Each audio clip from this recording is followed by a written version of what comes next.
Listo, Estamos grabando para que todos sepan que estamos grabando. listo. Muy bien. ¿Me confirman si ven la pantalla? Sí, se ve. fuerte, claro.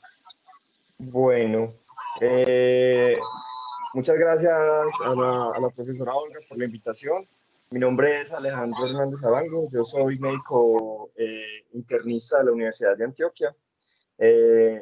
Trabajo actualmente en la IPS universitaria. Soy profe del Departamento de Medicina Interna de la Universidad de Antioquia. Y pues me gusta el tema de inteligencia artificial. He venido algunos años leyendo pues sobre el impacto que esto ha venido teniendo y los estudios que han salido pues en la rama de nosotros. Y que si puedo decir algunas de las que, que hemos, pues, que se han venido dando y como la perspectiva desde el punto de vista médico. Y claro, pues la charla está pensada como para, para ustedes, pues como para que ustedes puedan ver pues cómo se desarrolla o cómo está impactando, cómo es la visión de nosotros desde el punto de vista de la clínica. ¿Listo? Entonces, lo primero que quiero decir es que me preguntan, sé que hay muchos ingenieros pues entre ustedes, entonces medicina interna pues a veces no es fácil de explicar qué es lo que hacemos nosotros los internistas, pero yo creo que la explicación más fácil o con la que más me he hecho entender es como si fuéramos pediatras, pero de los adultos. Hagan de cuenta un pediatra, pero de los adultos. Entonces nosotros somos los que estamos ahí en el hospital, interpretamos pues los exámenes externa. Somos algo diferentes a los cirujanos, ¿cierto? Los cirujanos y ellos son, nosotros no hacemos procedimientos quirúrgicos, nosotros estamos principalmente pues como, repito, hagan de cuenta un pediatra, pero de los adultos, ¿listo? Y hay subespecialidades de la medicina interna muy conocidas, por ejemplo, un cardiólogo es un internista cardiólogo, un gastroenterólogo, un oncólogo, un hematólogo, ¿cierto? Son internistas que se subespecializan pues en esas ramas de la medicina interna. Entonces, pues, dada esa introducción, vamos a comenzar. Yo creo que esto lo conocen mejor ustedes que yo, pero quiero partir de la definición que encontré en este libro, ¿cierto? De la Academia Nacional de Medicina, porque en Estados Unidos han empezado a publicar muchas guías y muchas las sociedades científicas médicas sobre orientando a los médicos sobre y cómo se está dando el impacto. Y ellos en este libro lo definen como una rama de la informática que estudia la capacidad de una máquina, y yo creo que esta es la palabra más importante donde vamos a partir toda la charla, para imitar el comportamiento humano que nosotros consideramos inteligente. Entonces voy a empezar a hablar de cómo los médicos racionalizamos o hacemos un proceso cognitivo para poder, digamos, enfocar un paciente que se nos presenta con determinada patología. Entonces nosotros tenemos unas fuentes de datos primarias, entonces, que es lo que son la fuente de las fuentes de los datos clínicos. Eh, y son básicas, pues los dividimos básicamente en como unos bloques que son como la historia clínica, el examen físico, así grande, pues historia clínica, el examen físico, los paraclínicos o los exámenes, ¿cierto? Y las imágenes y otros estudios adicionales. Cada bloque o cada de, de estos que les estoy mostrando yo acá pues son inmensos, ¿cierto? Pero lo que hacemos nosotros es coger toda esa información, ¿cierto? Juntarla y hacer como un proceso cognitivo pues, de coger la información y a empezar a armar como un rompecabezas. Y con esa información ya cogemos la medicina basada en la evidencia, ¿cierto? Los estudios clínicos que nos han dicho qué intervenciones funcionan o qué intervenciones no funcionan, y basados en esa medicina, en esa MBA o la medicina basada en la evidencia, empezamos a tomar decisiones clínicas. ¿Qué tipos de decisiones clínicas empezamos a tomar? Decisiones de diagnóstico, de pronóstico, de tratamiento, dependiendo pues del escenario clínico que se nos presente. Y todas estas decisiones que tomamos, los datos clínicos que es de donde sacamos. Esto es un proceso muy complejo porque los datos son muy amplios y la cantidad de patologías pues es impresionante. Entonces es un proceso también como de selección de información, y no solamente de selección de información, sino de entender, pues, de tener la claridad de qué información es la más relevante para nuestro contexto clínico, el contexto del paciente. Listo. Entonces, lo definen como un razonamiento, que el razonamiento, eso se llama razonamiento clínico. Y es un proceso mental interno muy complejo y también complejo de estudiar porque es algo que pasa internamente en la mente de los médicos y que ellos lo van desarrollando durante los años de formación. Inclusive después de graduarse, siguen usando, pues siguen teniendo experiencia clínica y este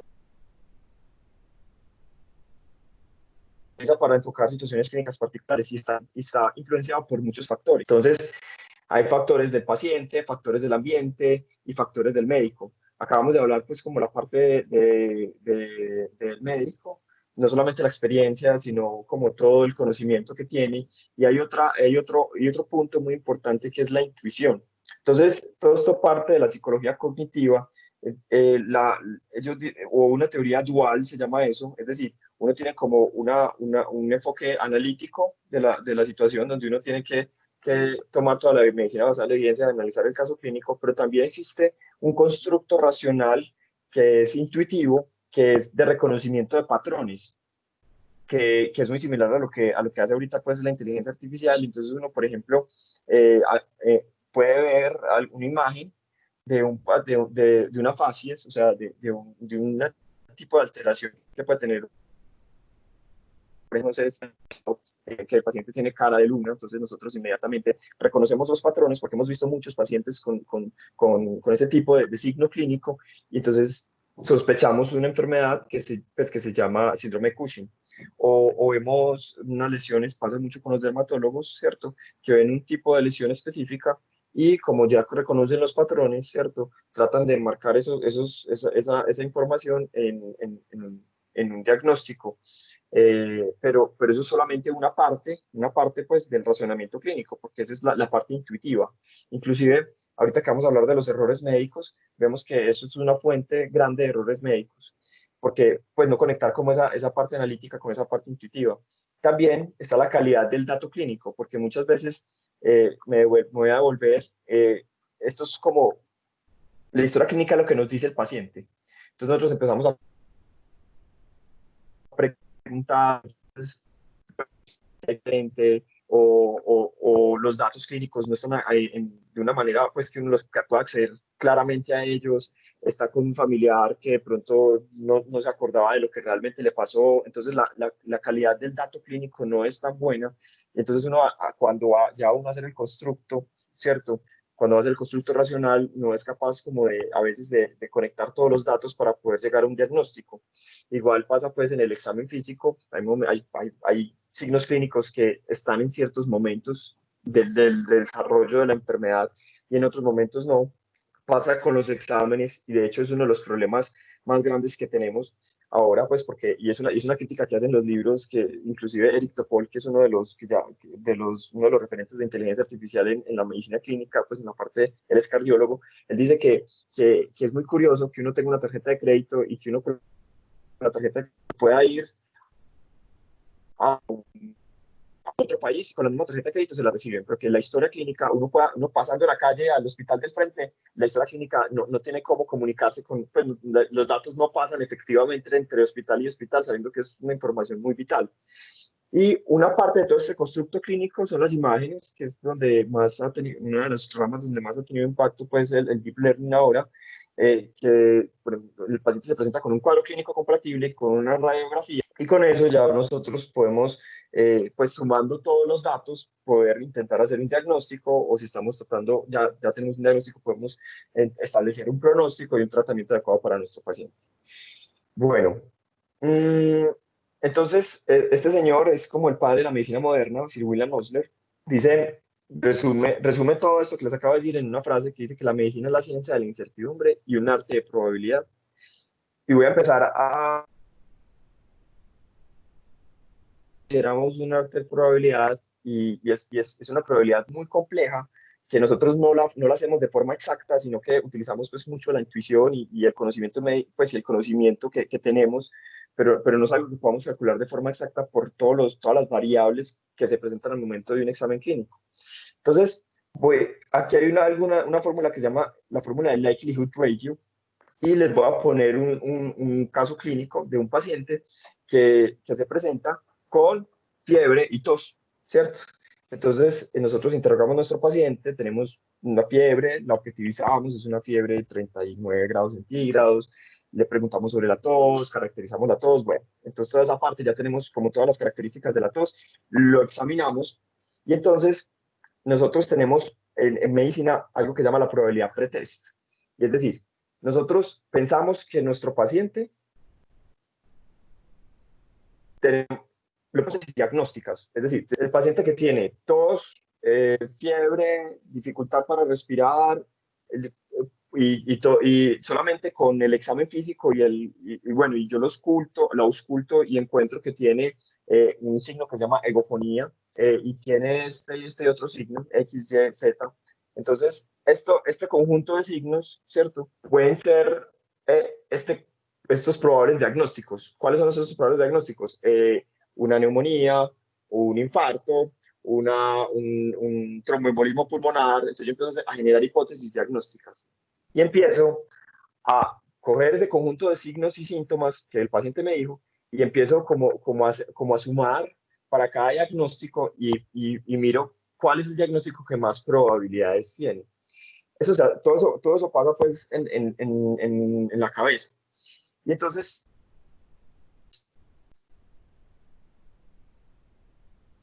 todos esos datos clínicos, llegamos a un cambio de probabilidad, ¿cierto? Que es lo que ustedes ven aquí en este lado donde dice el cambio de la probabilidad. Porque cada signo, por ejemplo, no es lo mismo encontrar un paciente con fiebre y tos, con este signo que se llama egofonía, ¿cierto? Es que cuando yo lo esculto la hace una como una E, entonces yo le digo al paciente que diga A y suena E, ¿cierto? Entonces son experiencias que uno va captando. Entonces no es lo mismo encontrar este signo, ¿cierto? Que me da un likelihood ratio, me aumenta el likelihood ratio aproximadamente, como vemos por aquí, en 4, aumenta la probabilidad post-test, ya pues después de haber hecho ese signo, de un 25% de que el diagnóstico sea una neumonía. Y pasa igual con los exámenes, con las radiografías. Entonces, si yo a este paciente, yo estoy pensando que tiene una neumonía, le hago una radiografía y en la radiografía encuentro una imagen compatible con signos radiológicos pues, de neumonía, ya estoy enmarcando ya el cuadro clínico de un paciente con una neumonía con un compromiso específico de un lóbulo pulmonar.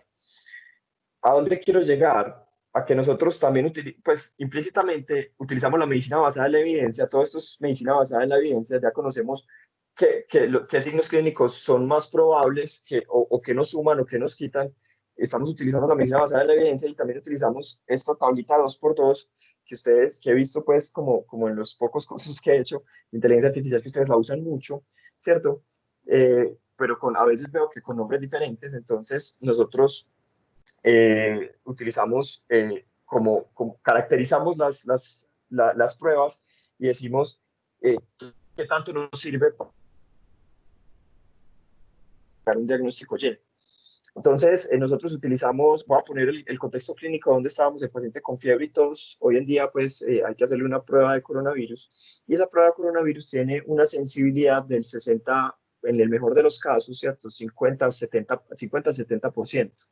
Esta es la sensibilidad, ¿cierto? Entonces, ¿eso de dónde parte? Eso de dónde parte de los estudios donde cogieron pacientes, ¿cierto? Con coronavirus y pacientes que no tenían y le hicieron la prueba y miraron qué tantos falsos positivos, qué tantos verdaderos positivos, qué tantos verdaderos negativos tenían y con eso hicieron el cálculo. Entonces, asumiendo que nuestro paciente que tiene fiebre y tos, que tiene pues y estamos diciendo que la prueba de coronavirus es 60%, la sensibilidad nos sirve para descartar la enfermedad, ¿cierto? Y la especificidad nos sirve para confirmar la enfermedad. Entonces, si Perdón, ¿puedes Paciente- repetir, porfa? Sí, claro. Bueno, la parte de la sensibilidad y la especificidad. Sí, que Bueno, sirve para descartar y que la otra sirve para... bueno, mira, entonces, vamos a explicarlo otra vez. Entonces, eso, yo he encontrado que ustedes están como recall, pues así lo ponen pues en inglés. Nosotros, también en los textos de medicina basada en la evidencia, le llamamos sensibilidad de una prueba. La mayoría de la inteligencia artificial está muy en la parte de diagnóstico, entonces esto se utiliza mucho. Entonces, ¿qué es la sensibilidad? Es una proporción, ¿cierto? De los verdaderos positivos, ¿cierto? Sobre el total, pues, de positivos. ¿Listo? Es decir, los de la suma de los verdaderos positivos y los falsos positivos. Esto nos sirve, ¿cierto? Entre más sensible sea una prueba, es mejor, nos ayuda más para descartar una enfermedad, ¿cierto? Y nosotros entre más específica sea una prueba, es decir, en el numerador tenemos pues, los verdaderos negativos sobre el denominador que es los falsos positivos más los verdaderos negativos. Entonces, este cálculo nos sirve es para descartar. Entre más específica sea una prueba, sirve para descartar. Entonces, vamos a poner, estamos poniendo el ejemplo pues, de la enfermedad de moda. Les dije que la prueba para coronavirus tiene un 60-70%. Entonces, si me sale una prueba negativa con esa sensibilidad del 60-70%, eso no quiere decir que mi paciente no tenga la enfermedad, ¿cierto? Me devuelvo el cuadro clínico, el examen físico, todo, ¿cierto? Suma, y si el paciente tiene un cuadro clínico muy compatible, el paciente tiene fiebre, el paciente tiene tos, el cuadro clínico lleva menos de 10 días de evolución, no hay otra causa que me explique los síntomas del paciente. Si le sumamos, pongámosle más probabilidad, el paciente tiene un contacto epidemiológico positivo, fue un contacto estrecho. Entonces vean que así hacemos nosotros el razonamiento. Entonces, así la prueba sea negativa, ¿cierto? El paciente sigue teniendo alta sospecha clínica de infección por coronavirus y eso nos lleva a repetirla, ¿cierto? O utilizar otra prueba, ¿cierto? Si el paciente lleva más de 10 días, podemos utilizar los anticuerpos que pueden sumar pues pueden sumar probabilidad según los estudios clínicos. ¿De dónde saco que hacer los anticuerpos? De los estudios, ¿cierto? Que nos dicen que a partir del 10.º día es más probable encontrar, pues son más probable encontrar los anticuerpos tipo IgG. Entonces, si yo encuentro un paciente con un cuadro clínico compatible, con los anticuerpos positivos, pero con la prueba, con la PCR negativa, entonces el PCR pudo haber sido un falso negativo y que el paciente realmente tenía la enfermedad. Esto es muy importante porque para nosotros la definición de verdad, o lo que ustedes llaman el ground truth, a veces es muy variable. No es tan difícil encontrar la verdad. Y no solamente eso, sino que cuando estamos hablando de signos clínicos, cuando les hablaba aquí adelante de la historia clínica, tenemos un índice kappa. Eso quiere decir como qué tan de acuerdo nos ponemos entre nosotros los médicos cuando evaluamos el mismo paciente con el mismo signo clínico. Muchas veces el acuerdo, siendo uno el perfecto y cero el azar, nos ponemos de acuerdo dependiendo del signo clínico, 0.4, 0.7, o sea, no siempre nos ponemos de acuerdo en todo, ¿cierto? Entonces, a veces por eso es que es tan difícil a veces llegar a la verdad y con todos los datos clínicos llegar a un diagnóstico, proponer más tratamiento. Entre más sumemos y la calidad de los datos clínicos sean mucho mejores y las pruebas sean mucho más sensibles, mucho más específicas, son herramientas mucho más poderosas para nosotros para poder tomar decisiones en la clínica. Entonces, vamos entrando ya al campo del razonamiento que hacen las máquinas. Entonces, les decía que en la parte derecha de sus pantallas estamos los clínicos, que tenemos hipótesis, ¿cierto? Formamos hipótesis diagnósticas. Entonces, neumonía, un embolismo pulmonar, un infarto, ¿cierto? Y llenamos cada una con las probabilidades y vamos definiendo. Tenemos la intuición, que también la expliqué, que es el constructo de patrones que nosotros tenemos a través de la experiencia. Y hay un punto muy importante y es que no solamente usamos este enfoque dual, sino que cuando estamos haciendo el constructo hacemos como un análisis de lo que está pasando tratamos de buscar la relación perfecta.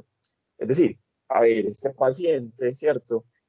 Tiene fiebre, voy a cambiar el ejemplo, es un paciente que tiene VIH, es un paciente que está con un compromiso importante por el VIH y tuvo contacto con animales de caverna, por ejemplo, que nosotros sabemos que ahí hay un hongo, ¿cierto? Entonces, podemos encontrar, pues si el paciente tiene un cuadro clínico muy compatible con una meningitis por criptococo, se llama eso. Entonces, el paciente ya con el dato de que se fue para una caverna, ¿cierto? Donde hay animales allá que pueden tener ese bicho. Entonces, uno está buscando una relación causa-efecto de los síntomas que tiene el paciente.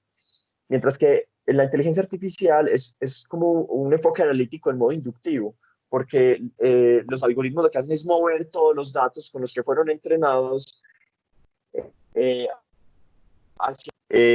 las máquinas no tienen pues como esa explicación y muchas veces pues son un black box porque no tienen esa explicación de cómo hicieron para llegar, aunque eso es un campo activo de investigación, ¿cierto? Pero lo que he leído o lo que hay hasta ahora es que muchas veces llegan a conclusiones que uno no puede explicar claramente cómo hizo la máquina para decir que este conjunto de datos significa que este paciente se va a morir más, por ejemplo. Entonces, este enfoque de razonamiento clínico tiene también problemas y es el error diagnóstico. El error diagnóstico no es algo que sea raro. Realmente los estudios dicen que va entre el 5 y el 15%. Esos son muchos millones de casos en Estados Unidos, que es donde más estudian este tema de errores diagnósticos. Y han estudiado que hay diferentes tipos de errores. Está el cierre prematuro, es decir, no considerar todo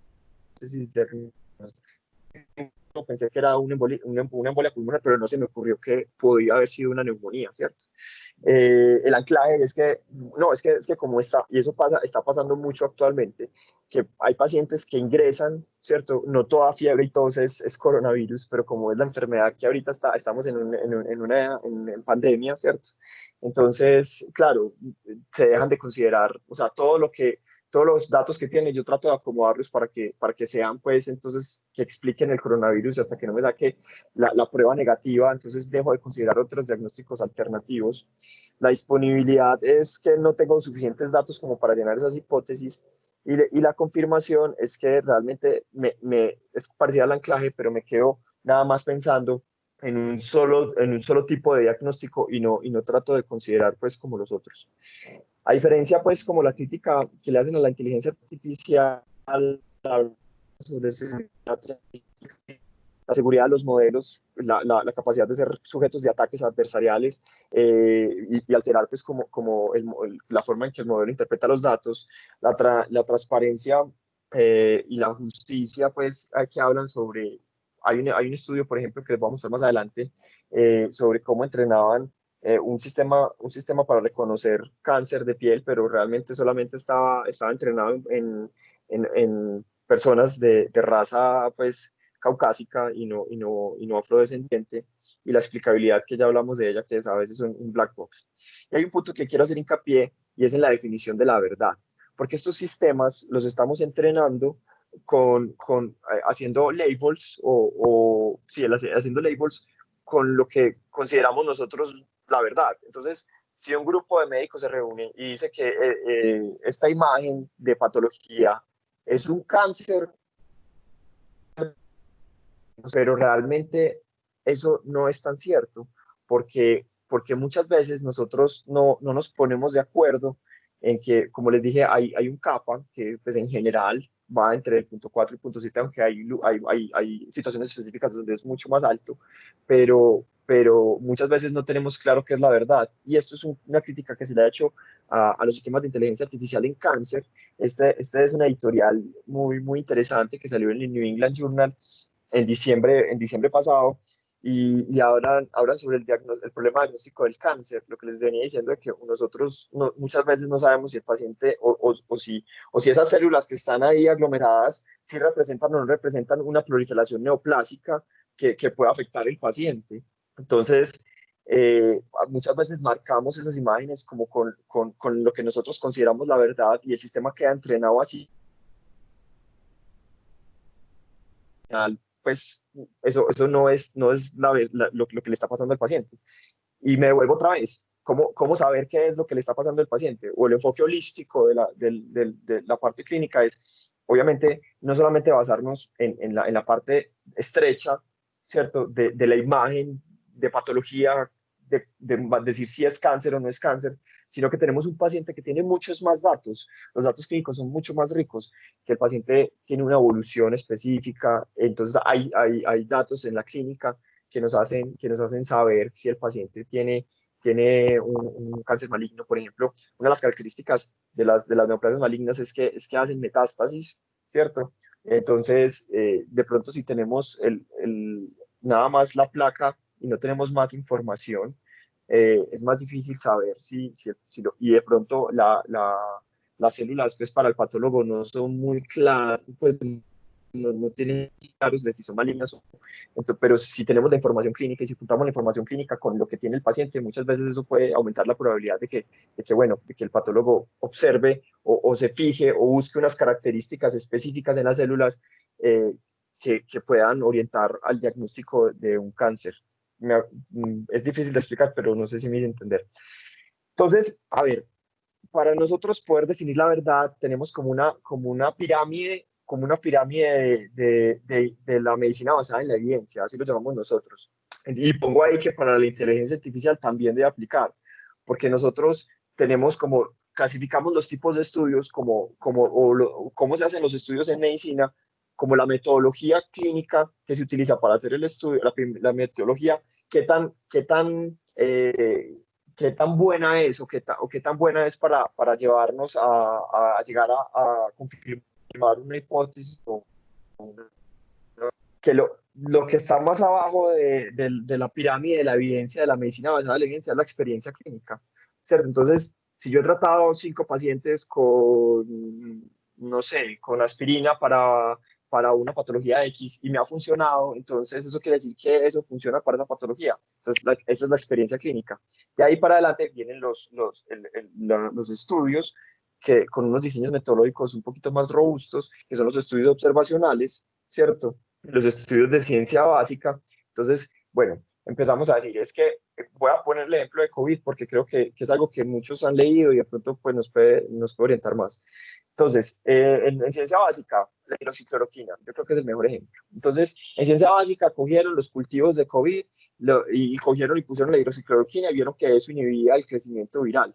Entonces dijeron, la hidroxicloroquina sirve para nos dimos cuenta con un diseño metodológico que vamos arriba, que es un ensayo clínico, que eso no nos sirve. Pero servía in vitro, ¿por qué no sirve en vivo, en los pacientes? Entonces es una pregunta que estamos pues tratando de responder, pero por ahora no hay evidencia de que la hidroxicloroquina funcione para nuestros pacientes. ¿Por qué? Porque a pesar de que en in vitro funciona, ¿cierto? Y que en algunos estudios observacionales nos dio que funcionaba, los estudios de ensayos clínicos de asignación aleatoria, que es el otro diseño del estudio, nos muestran que no. Entonces vamos a pasar a los otros estudios observacionales. ¿Qué son los estudios observacionales? Entonces resulta que encontraron que en la caja de Petri funciona, pero se fueron a mirar el manejo compasivo, que nosotros llamamos así, pues porque no tenía una evidencia suficiente para poder empezar el tratamiento, pero hay gente que empezó a tomar y hay médicos que empezaron a prescribir hidroxicloroquina, porque igual pues estamos ante una pandemia, entonces en algunos lugares las agencias regulatorias autorizaron compasivo de este medicamento y entonces empezaron a mirar a ver qué pasaba con esos pacientes. Entonces, el médico decidía darle el medicamento y eso quedaba registro en la historia clínica y entonces ya después cogían todas las historias clínicas y miraban qué pasaba con los pacientes, si se morían más o se morían menos. Esto es un estudio que pues en la pirámide de la evidencia va mucho más arriba, pero tiene un riesgo muy grande que son los sesgos. Los sesgos son como los problemas que puede tener interpretar un estudio o definir o llegar a una conclusión con un diseño metodológico específico. Entonces, los estudios observacionales tienen algo y es que es un sesgo de confusión. Es decir, yo no puedo, yo como estoy analizando diferentes grupos poblacionales y no controlo las variables, todas las variables, entonces no homogeneizo inicio la población. O sea, no sé si el paciente se recuperó porque estaba tomando hidroxicloroquina o porque ese era el curso natural de la enfermedad, porque no controlo todas esas variables. Entonces, y eso me genera confusión al momento de llegar confusión al momento de llegar a las conclusiones. Para eso se inventaron los ensayos clínicos de asignación aleatoria. Los, los ensayos clínicos lo que hacen con la asignación aleatoria es crear dos grupos de tratamiento, eso sirve sobre todo para tratamiento, un grupo en donde se le da un placebo o se le da un medicamento diferente, dependiendo pues del estudio que estemos haciendo, y un grupo donde se hace la intervención, ¿cierto? Ese grupo se reparte de forma aleatoria y se cega tanto para los clínicos que estamos dando el tratamiento, como para los investigadores y para el paciente, aquí, para evitar pues que de pronto pues algún tipo de manipulación o algún tipo de variable confusora. Entonces, es un ensayo clínico de asignación aleatoria cegado. Entonces, eso controla las variables de confusión y al controlar las variables de confusión podemos pues tener unas conclusiones mucho más verídicas que nos acercan un poquitico más a lo que nosotros llamamos la verdad.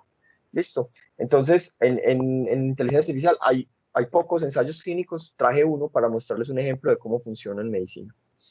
Hay varias propuestas, ¿cierto?, sobre cómo implementar la inteligencia artificial en la clínica. Digamos que con base a los estudios que les acabo de mostrar, existen como niveles de evidencia, que sacando la analogía, este autor, ¿cierto?, lo que nos dice es como, bueno, hay varias fases.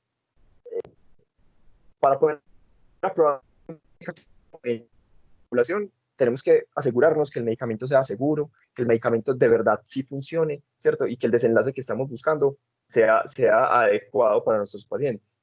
Entonces siempre hacen pues varias fases de tratamiento y como vemos en la fase 3 es donde están los ensayos clínicos de asignación aleatoria y en la fase 4 ya es los estudios post-marketing, es ya después de que salió un ensayo clínico, hacen un estudio observacional pero grande, siguiendo a sus pacientes, mirando a ver qué otros efectos adversos puede tener que se puedan escapar como por epidemiología, porque a veces los ensayos clínicos no pueden reclutar tantos pacientes y a veces no encuentran algunos efectos adversos de los medicamentos que son muy poco frecuentes. Entonces puede pasar que como son tan poco frecuentes no se encontraron en ese ensayo clínico, pero ya después empiezan a aparecer esos efectos adversos poco frecuentes. Entonces, las hasta donde yo tengo entendido, la FDA y su homólogo europeo para la inteligencia artificial tienen como una regulación que dice que estos son dispositivos médicos, software as medical device. Y eso, para su aprobación, no, pues hasta donde yo leí, no tienen pues como la necesidad de que se hagan ensayos clínicos de asignación aleatoria, pero eso para nosotros como médicos es difícil de asimilar, porque una cosa es que la gente regulatorio lo apruebe y otra cosa es que nosotros tengamos la seguridad de que ese sistema sí funciona, que ese es el punto creo que más importante pues que quiero dejarles. Entonces, una cosa es un estudio observacional y otra cosa es un estudio de un ensayo clínico. Entonces, vamos a entrar a la parte de los estudios antes de este artículo, que es un artículo de JAMA, que salió el año pasado, también es como una guía para que los clínicos podamos evaluar qué tan bueno es un sistema de inteligencia artificial que nos proponen. Entonces, en el artículo muestran como esta analogía de cómo funciona un score de predicción de riesgo. Entonces, tenemos los datos clínicos, ¿cierto? Hacemos la extracción manual, ¿cierto?, de los datos clínicos y empezamos a mirar qué pacientes tuvieron, este específicamente es por ejemplo, para un infarto, para riesgo cardiovascular, ¿cierto?, que tengan infarto, accidente cerebrovascular. Entonces empezamos a sacar datos, ¿cierto? Y hacemos regresiones logísticas. Entonces empezamos a sacar datos, encontramos que la edad, que sea mujer,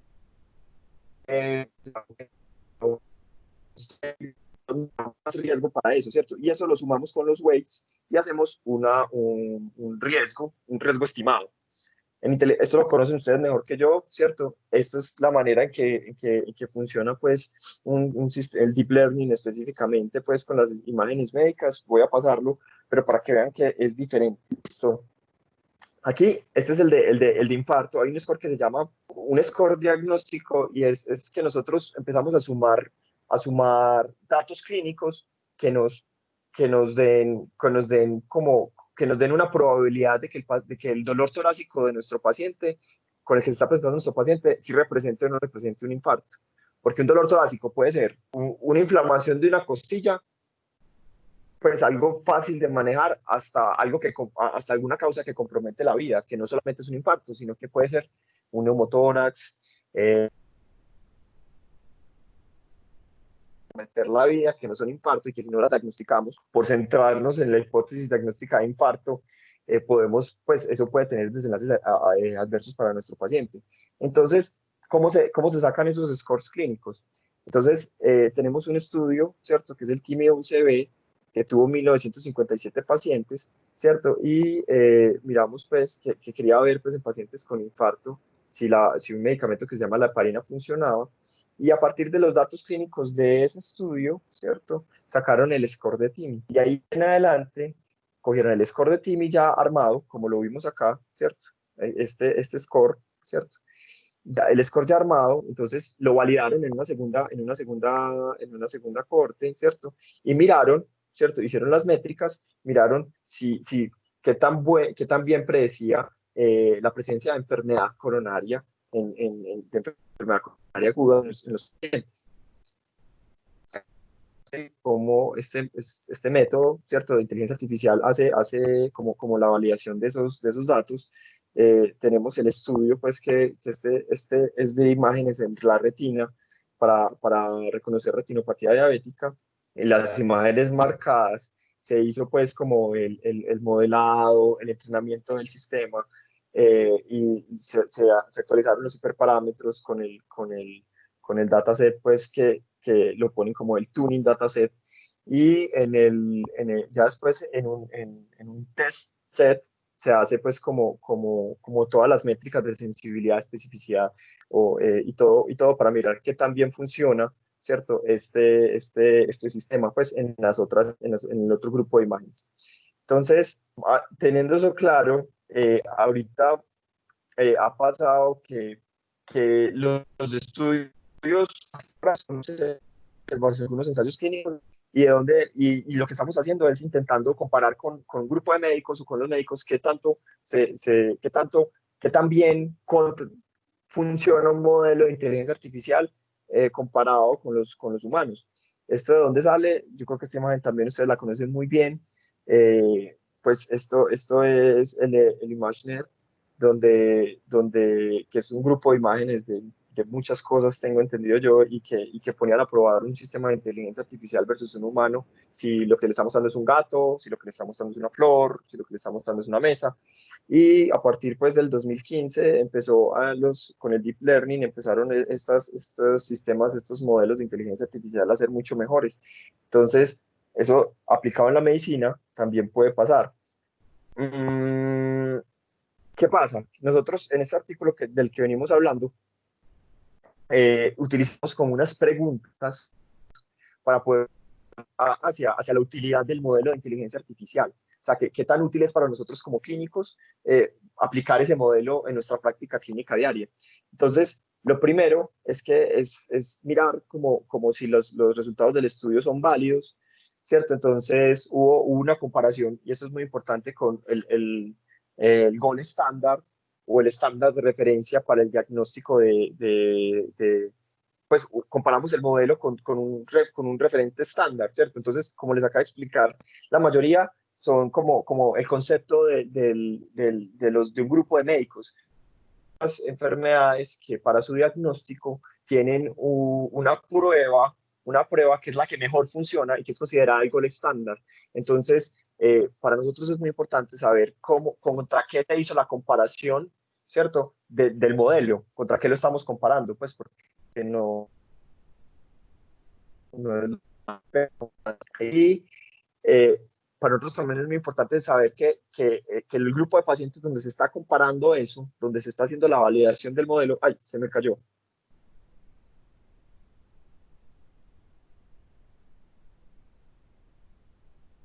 No, sí. Hola, yo creo que se le cayó justo No. cuando dijo eso. Hola, Ya. volví. Ya, Ya volví, ya aló. volví. Hasta, Ay, ¿qué pasó? Eso. ¿Qué nos escuchamos? habíamos Se me cayó. hiperventilado ya. ¿Dónde íbamos? En, ¿Dónde quedé? literalmente, se me cayó y ahí quedó. Sí, quedó, me sacó un error. Bueno, entonces, vamos bien. ¿Alguna pregunta hasta acá? Aprovecho para hacer un respiro. ¿Cómo vamos? Yo tengo dos preguntas. eh, Sí.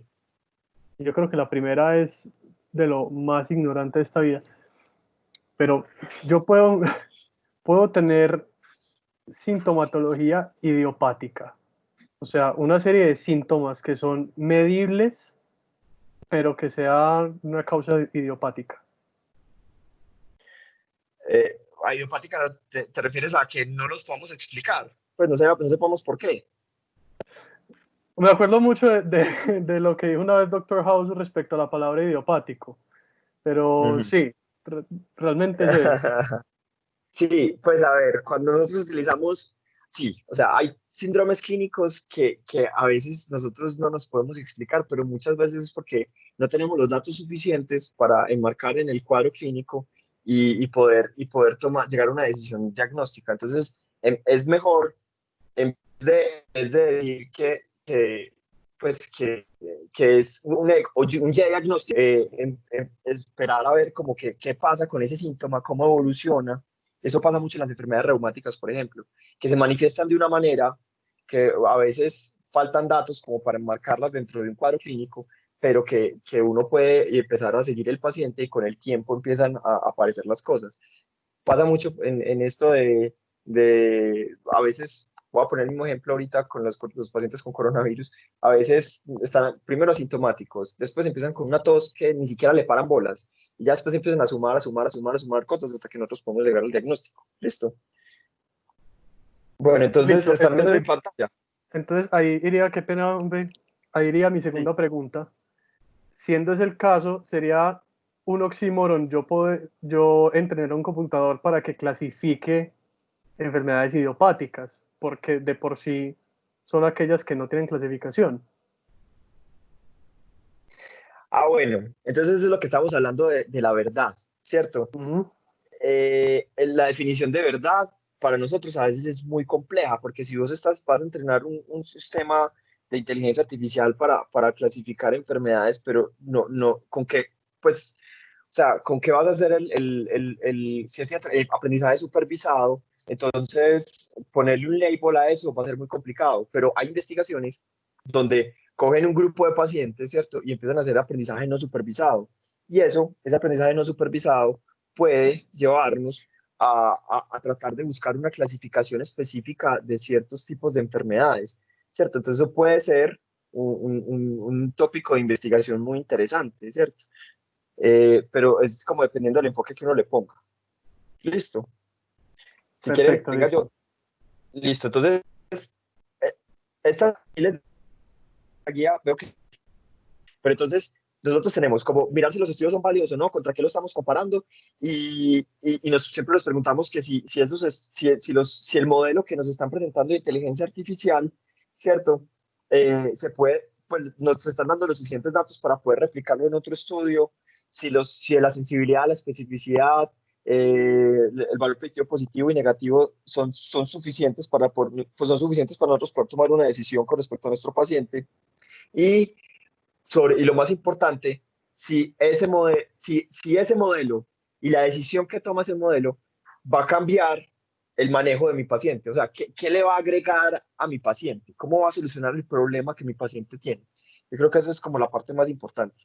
Entonces, para eso utilizamos pues como la capacidad de discriminación, estamos hablando aquí de aprendizaje supervisado, la capacidad de discriminación que tienen las pruebas, utilizamos el área bajo la curva la gráfica pues entonces entre más esté hacia la parte superior izquierda, tiene mucho mejor poder de discriminación.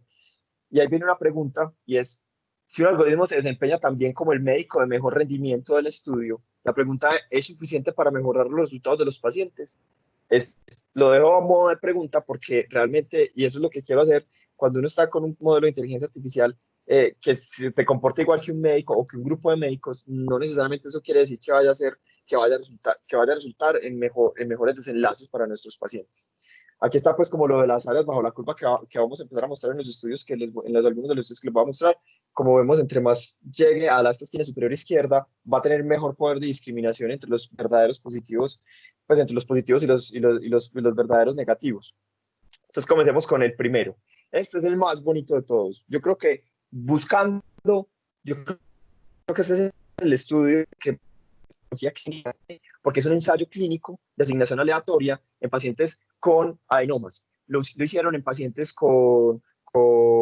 que estaban llevando a colonoscopias para detectar adenomas. Un adenoma es como una lesión preneoplásica, ¿cierto? Es como cuando uno tiene un lunar que es muy feo y que el dermatólogo le dice a uno que se lo quiere sacar, pues como para poner un ejemplo muy coloquial. Entonces, un adenoma en el colon aumenta el riesgo de cáncer dependiendo del tipo de adenomas. Y entre más, hay una medida que se llama la detección, el rate pues, de detección de adenomas, y entre más aumente esa medida, disminuye la probabilidad de que nuestro paciente desarrolle cáncer en el futuro en un 3%. Entonces, ese fue el desenlace que ellos quisieron mirar. Ellos tenían unos estudios previos y entrenaron un sistema de inteligencia artificial para reconocer los adenomas con los videos de las colonoscopias que habían sido marcados y de ahí lo probaron en unos ensayos clínicos que no fueron cegados, y este estudio ya lo hicieron como un ensayo clínico ya de asignación aleatoria cegado. Entonces, cogieron 1000 pacientes, ya tenían el sistema desarrollado y desarrollaron un sistema también de cegamiento. Esto es muy interesante porque es muy innovador cómo hicieron el cegamiento, porque crearon un sistema que aleatoriamente lo entrenaron también, pero para que mostrara pues, de forma aleatoria a la persona que estaba haciendo la colonoscopia, al gastroenterólogo, un lugar, ¿cierto? X, y ya el gastroenterólogo definía si le tomaba o no le tomaba la biopsia. Entonces, ni el gastroenterólogo, ni el paciente, ni el operador que le estaba ayudando pues, con el sistema de inteligencia artificial sabían si el sistema que se había activado era un sistema, un sistema ficticio o el sistema real que estaban tratando de evaluar, ¿cierto? Porque los pacientes fueron asignados de forma aleatoria, entonces asignaron 500 más o menos para cada grupo, ¿cierto? 502 y 508. Cada significa pues el sistema pues que estaban evaluando, y este es el sham pues o el hechizo pues el que mostraba la ubicación que no era. Y ya de ahí la pregunta que se hicieron es si este sistema aumentaba la detección de adenomas, porque entonces ya el gastroenterólogo tomaba la decisión de hacerle una biopsia, ¿cierto?, al lugar donde le estaba mostrando el sistema, y ya miraba con la biopsia si el paciente sí tenía un adenoma o no tenía un adenoma. ¿Y qué encontraron? Que en el grupo de donde estaban haciendo la validación pues, de este sistema, encontraron que ese grupo tenía un rate de detección de pólipos del 52%, mientras que el que encontraban 37%. Es decir, y este es el odds ratio, ¿cierto? O sea, la razón de probabilidad. ¿Qué significa esto? Que es mucho más probable, ¿cierto? Digamos que 0.86 veces más probable que un gastroenterólogo utilizando el sistema de inteligencia artificial encuentre un pólipo, ¿cierto? Versus si no lo está utilizando. Y esto acá es el intervalo de confianza. En el peor de los casos es 0.44 veces, y en el mejor de los casos es el doble, pues ya 2.44 veces, 2.41 veces, con una P significativa. Listo. Entonces, inclusive encontraron mucho más pólipos en ese sentido en el grupo de inteligencia artificial. Aquí les tengo el video, me confirman si lo ven. Entonces, está gastroenterólogo en plena colonoscopia, así se ve el colon por dentro, y van sistema ahí les mostró.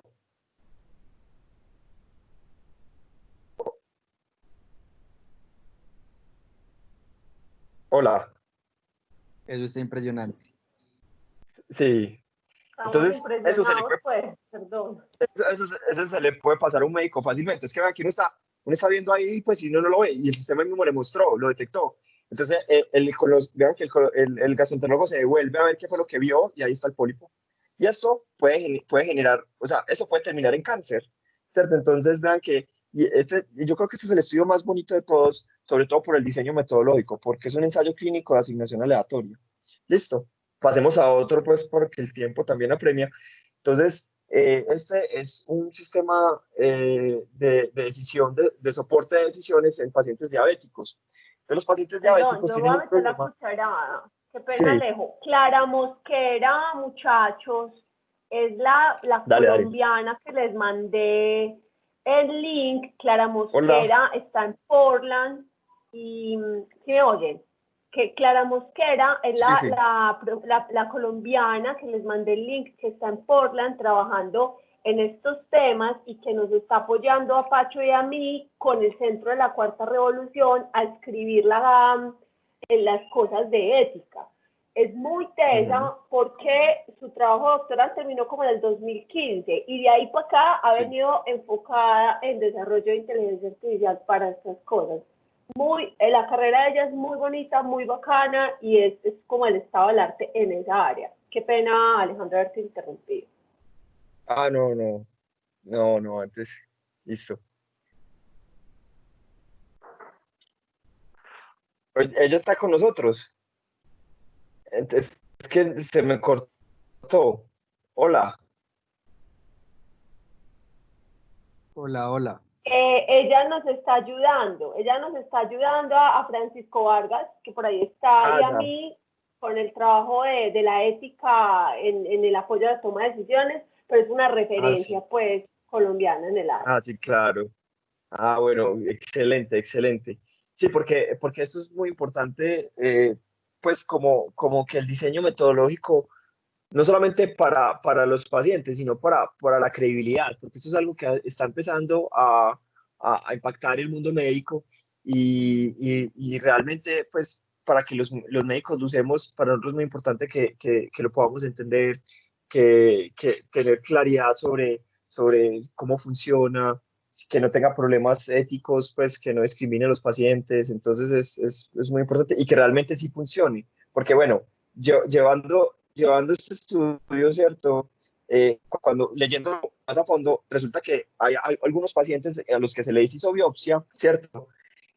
Que no encontraron, donde mostró el sistema de inteligencia artificial, se les hizo una biopsia y no encontró nada, la mucosa del colon estaba normal. Hacer una biopsia de un pedazo del colon, o sea, piensen donde este sistema no mostrara adecuadamente los lugares donde está el pólipo, sino que empezara a mostrar aleatoriamente lugares que no fueran y que el gastroenterólogo tomara biopsias y biopsias y biopsias. Eso aumenta el riesgo de una perforación colónica, ¿cierto? Y donde el colon se perfore, eso es una complicación grave. Entonces, es muy importante pues tener como la seguridad que sí funciona. Pues obviamente ellos muestran acá el que sí funcionó, pero en los números, el diseño metodológico del estudio tiene que ser lo suficientemente robusto para poder tomar decisiones. Eh, Aquí, esta es la de diabetes, entonces este salió hace poquito. Lo que quieren, la diabetes tipo 1 es una enfermedad que necesita tratamiento con insulina. La insulina tiene una complicación, digamos, que hay que cuidar mucho y es la hipoglucemia. La hipoglucemia puede matar a un paciente, se debe evitar a toda costa. Entonces, estos autores intentaron como crear un sistema de soporte de decisiones con un algoritmo que se llama K-Nearest Neighbors. Ese algoritmo, pues lo juntaron con otro algoritmo y cogieron los datos del paciente, los datos del monitoreo de glucosa continuo del paciente, qué tanta insulina estaba usando, los datos de la dieta, los datos del ejercicio, lo convirtieron todos en una matriz, utilizaron ese algoritmo, utilizaron el algoritmo para medir pues como el monitoreo. a decirle al paciente pues al paciente no, pues lo hacían en un medio simulado, empezaron a dar recomendaciones de tratamiento, o sea, súbale la insulina, baje la insulina, póngale más insulina hasta ahora, menos insulina hasta ahora, y eso lo compararon con unos endocrinólogos. Todo esto lo hicieron en un medio simulado, con pacientes simulados, y lo probaron en 16 pacientes en la vida real, pero con un endocrinólogo que era el que finalmente tomaba las decisiones. ¿Y qué encontraron? Encontraron que el endocrinólogo estaba de acuerdo en forma pues, general en el 67.9% de las veces con el sistema. Uno diría, bueno, 67.9% es muy bajo, pero realmente no es tan bajo porque cuando empezamos a comparar endocrinólogo versus endocrinólogo, se harían lo mismo. En realidad, ellos se ponen de acuerdo entre el 50%, en algunas veces hasta el 60%. Entonces, es algo que podría llegar, ¿cierto? Porque esto apenas es un estudio en 16 pacientes y con pues, la primera parte del estudio, que es como el desarrollo o retrospectivo con los datos, lo hicieron con datos simulados, entonces podría llegar pues, a ser pues, como algo importante. Voy a pasar más rápido esta parte. Esto es con electrocardiograma. Entonces, el electrocardiograma es un examen que nosotros usamos para hacer diagnósticos de arritmias, de infartos. Entonces, entrenar un sistema de inteligencia artificial para definir, pues para diferentes diagnósticos. Todos estos son arritmias, arritmias, arritmias.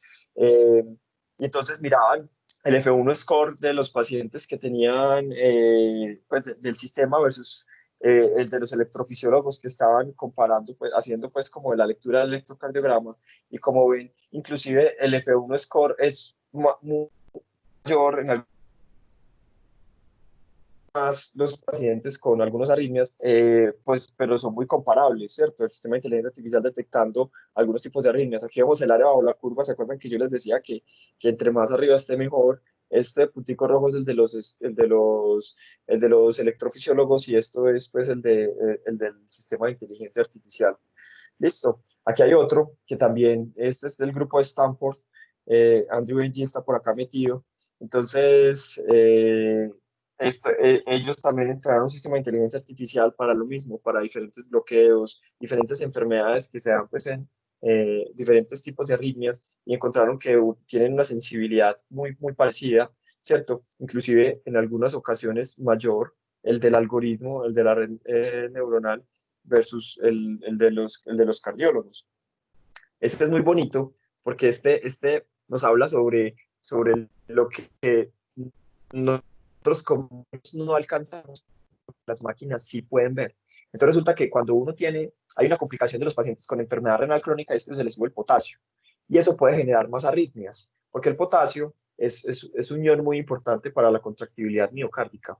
Entonces, la pregunta era si con el electrocardiograma podemos definir si el paciente tiene, sin saber el nivel de potasio en sangre, solamente con el electrocardiograma, que es un examen muy fácil de tomar, podemos definir si el paciente tiene o no tiene hipercalemia.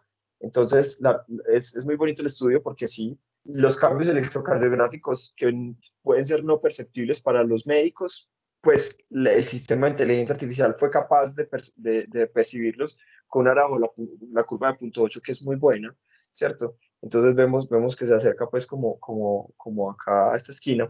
Entonces, inclusive pues, por ejemplo, un mal área bajo la curva sería 0.5, que sería digamos que entre 0.8 y 1 es un área pues como buena, ¿cierto? De 0.8 a 0.6 aceptable, ¿cierto? Pues con dudas y de 0.6 a 0.5 no es muy aceptable, entonces es algo bueno.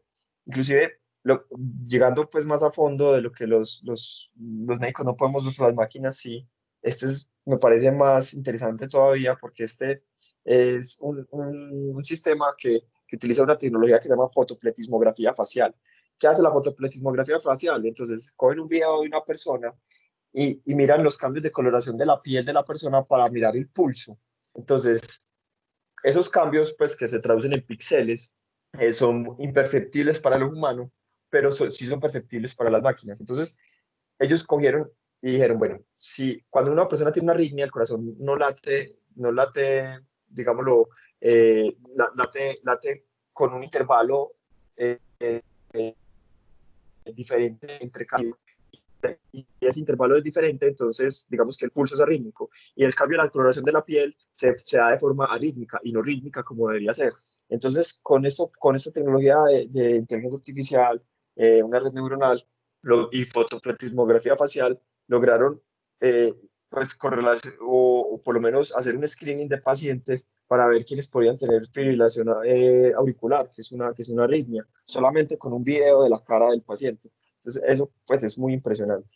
Este es otro, y es para mirar si el electrocardiograma nos puede dar, o tiene, pues como les dije, la hipoglucemia puede matar a los pacientes cuando les presentaba el estudio de diabéticos tipo 1, porque la hipoglucemia puede hacer cambios cardíacos. Entonces, los pacientes, cuando tienen hipoglucemias muy profundas, se mueren de arritmias.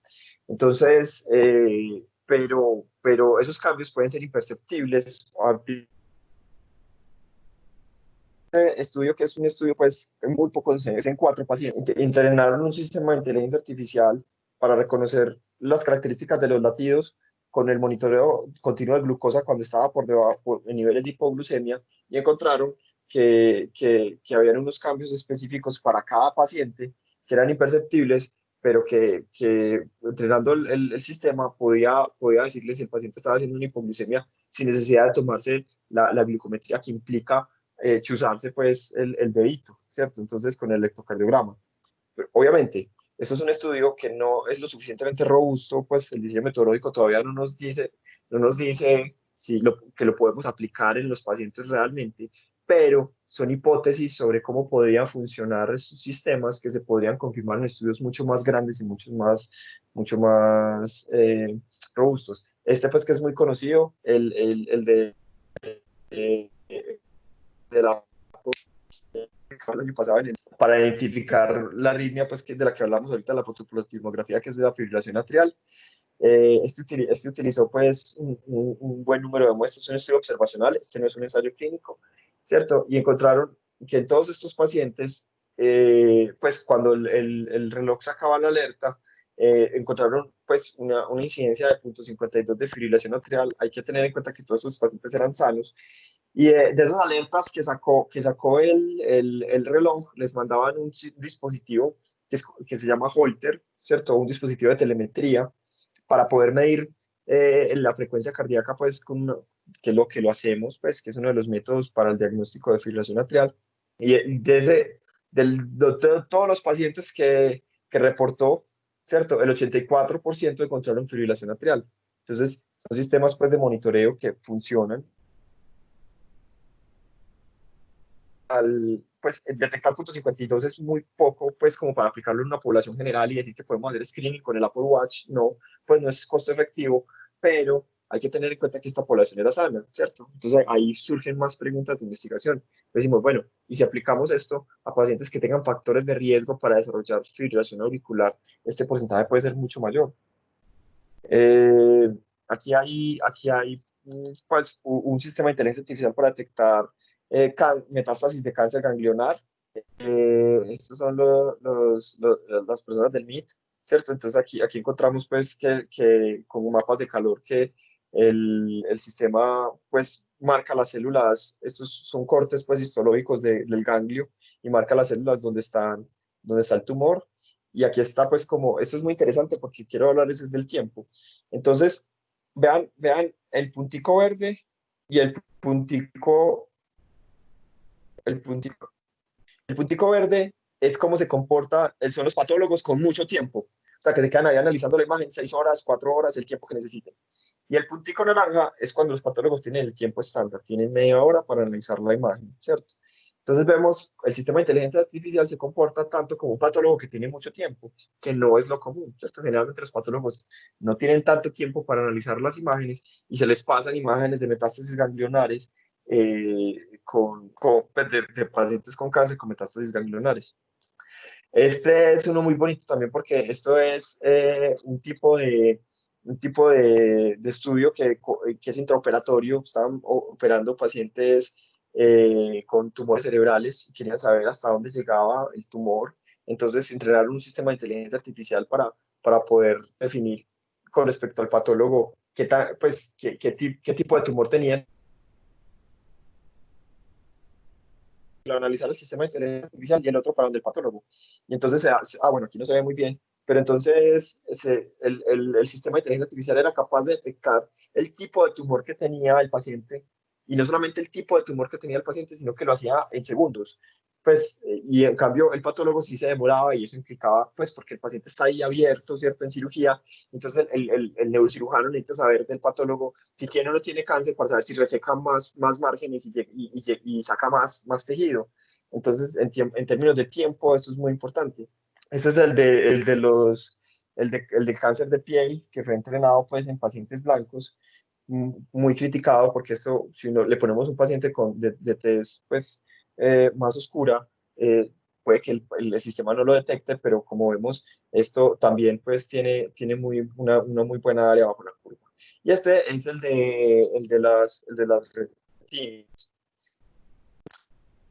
Cuando analizamos, hacemos un metaanálisis de todos estos estudios, se pusieron a analizar, bueno, esto realmente sí sirve, pero resulta que solamente el 0,1 de 20.000 artículos que encontraron que utilizaban todas estas metodologías de inteligencia artificial tenían una metodología de investigación adecuada para poder llevar al clínico a tomar una decisión, y eso es muy poquito, ¿cierto? Pues se necesitan estudios de mucha más calidad metodológica para poderlo aplicar, para poder tomar decisiones en la clínica. ¿Y cómo ha sido la adopción de las tecnologías en la medicina? Pues realmente muy lenta. La medicina pues vemos las revoluciones industriales. Este autor, que es Eric Topol, nos dice que la medicina va por acá. Este libro salió el año pasado y es real, pues lo que les decía de la paradoja de la tarjeta de crédito y las historias clínicas. Esta es la curva de Gardner, ¿cierto?, sobre la adopción de las nuevas tecnologías, ¿cierto? Hay una expectativa muy alta, pero uno realmente, lo que quiero con esta charla es decirles que, bueno, nos falta mucho camino por recorrer desde el punto de vista médico. Es algo muy nuevo, y hay que empezar pues como otra vez a subir, pues a mirar, a hacer los estudios que se necesitan para poder validar todos estos sistemas. Y finalmente, decir que los sistemas de inteligencia artificial, pues desde el punto de vista ético, no tienen registro médico. Las decisiones finalmente creo que por mucho tiempo los vamos a seguir tomando los seres humanos, pero estos sistemas de soporte de decisión pueden ser unas herramientas muy valiosas. Y esto es una analogía con los carros que se manejan, pues, self-driving cars. Estos carros, pues, los Tesla y todos esos carros, pues, realmente que se maneje automáticamente solo todo es peligroso. Y el carro manual, pues, que lo manejamos nosotros, pero hay niveles intermedios, ¿cierto? Un nivel 2, un nivel 3. Entonces, realmente, pues, en medicina podríamos hacer una analogía de qué tanto podemos dejar artificial y qué tanto podemos tomar nosotros las decisiones. Sería por ahí nivel 1 o 2, porque de 3 para adelante sería mucho más complejo y con implicaciones éticas importantes. Esto para terminar, yo creo que pues el impacto más grande que puede tener esto no es tanto como curar el cáncer o encontrar pues todas estas cosas, sino como devolvernos a nosotros los clínicos el tiempo que tanto nos hace falta con los pacientes, porque nosotros nos volvimos presas de la tercera revolución industrial y de los computadores. Entonces nosotros tenemos un e-patient, entonces nosotros pasamos la mayoría del tiempo tratando de minar los datos, sacar los datos del paciente, juntar las imágenes, juntar los exámenes, analizando el caso. Nos demoramos mucho tiempo, 2/3 del tiempo, nos demoramos inclusive 3/4 del tiempo, algunos estudios nos dicen eso, tratando de analizar pues como el e-patient, todos los datos clínicos de nuestro paciente, y pasamos solamente 1/4 del tiempo con nuestro paciente, que eso puede ser 5 minutos, 7 minutos, tratando pues de hablar con él y todo. Además, mucho más tiempo con el paciente, porque pueden analizar los datos, y la cantidad de datos que tenemos de los pacientes cada vez es mayor, y pueden analizar todos esos datos y nos pueden dar tiempo para nosotros centrarnos en una atención mucho más humana, que es lo que realmente nos gusta a nosotros como médicos.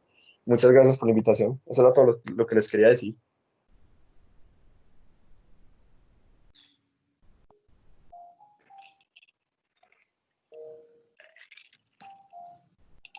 Si tienen alguna Hola, pregunta. hola, Alejandro, Ay, Manuel, ¿qué ¿qué más? más? Hola a todo el ¿Cómo mundo. estás? No había podido saludar a nadie. Pues en primer lugar, te felicito. A mí me parece una excelente charla, me pareció una excelente charla. Tratar de resumir el volumen de literatura que ha salido en el último año es difícil, y a mí me pareció excelente, y creo que lo llevaste bien, y y quedaron los mensajes claros. A mí me pareció muy buena charla. Felicitaciones. Muchas gracias. Muchas gracias, Alejandro, Emanuel. la sacaste del estadio. Estás invitado a una sesión de mi curso de inteligencia artificial y el de aprendizaje automático, la maestría en ciencias de datos. O sea, estábamos ahí algunos intercambiando mensajes acerca de la gran capacidad y la solvencia en el área, pero no, pues además ver toda esta preocupación y ver ese juicio y ese artículo con el que preparaste, pues es maravilloso. Yo le voy a hacer la palabra al grupo de ingenieros para que hagan preguntas. La próxima, ojalá que no sea pues con la referencia de Grey's Anatomy, pero sí tenemos creo que muchas preguntas nosotros para hacer. Muchas gracias, Alejandro. No sé, David, Juan, Leandro, qué preguntas tengamos. Yo la verdad tengo muchas preguntas, pero quisiera pues que ustedes pregunten.